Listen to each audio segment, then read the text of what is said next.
A finais do mes de novembro, a Plataforma en Defensa da Sanidade Pública iniciaba unha campaña de recollida de reclamacións individuais para exixir melloras no servizo de cirurxía do Hospital do Barbanza.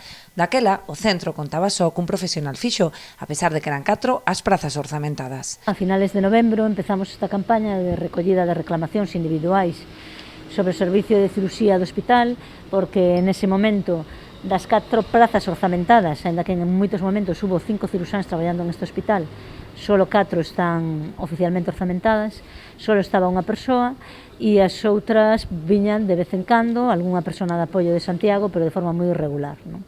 O certo é que nestes meses nos que chegaron a conseguir máis de 700 sinaturas xa lograron algunha mellora. Se ben as prazas non foron cubertas de forma estable, o Sergas garante a presenza de alo menos 3 cirurxiáns a diario a través do desprazamento de profesionais de apoio.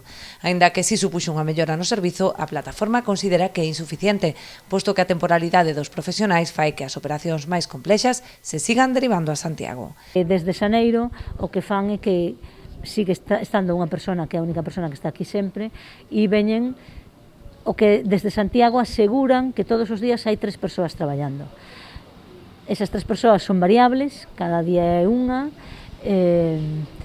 Para nós, evidentemente, isto é un logro, porque estamos mellor sabendo que temos 3 ciruxáns todos os días no Barbanza, que cando tiñamos un día, 2 outro, e outro día 3, pero moitos días había 1 ou 2.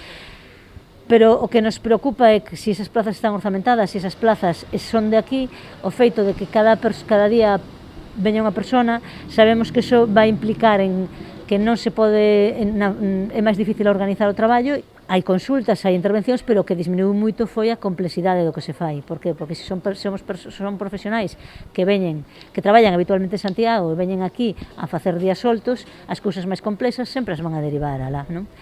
Agardan que as sinaturas entregadas hoxe teñan como efecto a contratación de profesionais para cubrir as 4 prazas no Barbanza. De non ser así, non descartan iniciar novas medidas de presión para contar cun servizo de cirurxía de calidade no Hospital Comarcal.